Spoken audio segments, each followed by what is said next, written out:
Welcome to NGCon online academy. इस lecture में हम Dalton's law of partial pressures, Graham's law of diffusion and effusion और liquefaction of gases को discuss करेंगे। So Dalton's law states that the total pressure exerted by a mixture of non-reacting gases is the sum of their individual partial pressures.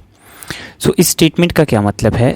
इस statement का मतलब हम देखते हैं। Suppose कि मेरे पास तीन गैसेस हैं, gas A, gas B and gas C।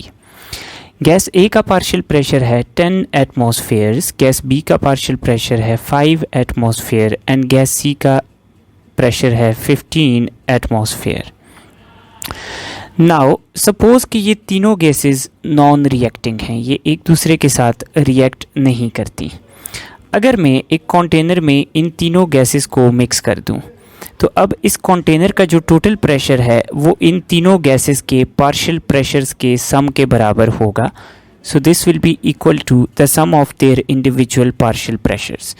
सो इसका मतलब है कि जब हम तीन गैसेस या इससे ज़्यादा या कम गैसेस को मिक्स करें तो हमारे पास इस मिक्सचर का जो प्रेशर का सम है that will be equal to their individual partial pressures.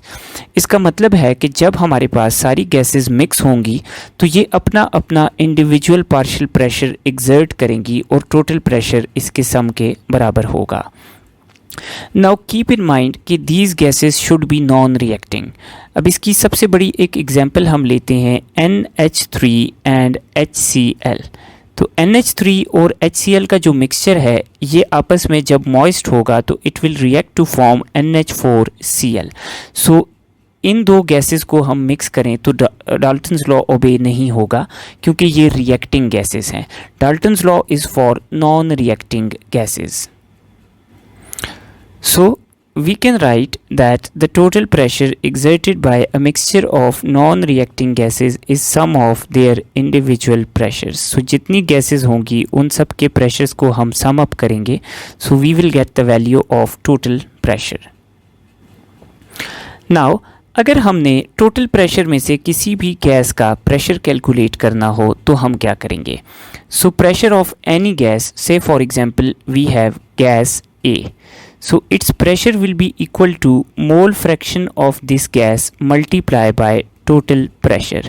So किसी भी गैस का जो हमारे पास पार्शियल प्रेशर है it will be equal to mole fraction of that gas multiply by total pressure. For example हमारे पास तीन गैसेस का मिक्सचर है A, B and C और इस टोटल गैसेस के मिक्सचर का जो प्रेशर है that is equal to 50 atmosphere. Now अब हमारे पास इसके अंदर A के मोल्स हैं 3, B के मोल्स हैं 2, C के मोल्स हैं 5। सो अब अगर हमने individual pressure of A calculate करना है, so pressure of gas A is equal to mole fraction of gas A multiply by total pressure. So mole fraction of gas A will be equal to moles of gas A that is 3 divided by total number of moles that is 3 + 2 + 5 multiply by 50। So by simplifying it we get 15 atmosphere.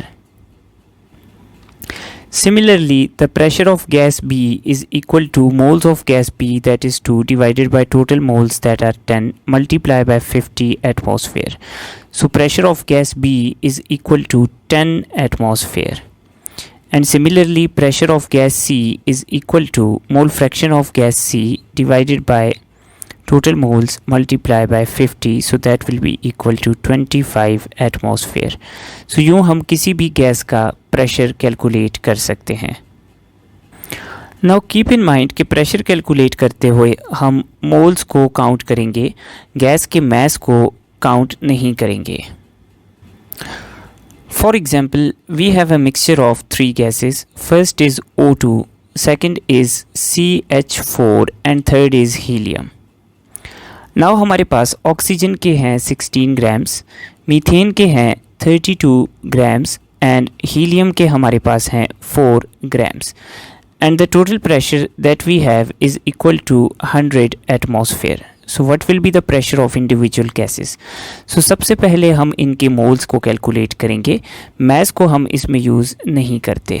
So oxygen is 0.5 moles, CH4 is 2 moles and helium is 1 mole. सो हमारे पास इनके moles की सम आ जाता है 3.5. So pressure of oxygen is equal to 0.5 moles divided by 3.5 multiplied by 100. Similarly, for CH4, the pressure is equal to 2 moles divided by total 3.5 moles multiplied by 100. And similarly, for helium, we have 1 mole divided by 3.5 mole multiplied by 100. So यूँ हम किसी भी gas का pressure calculate कर सकते हैं.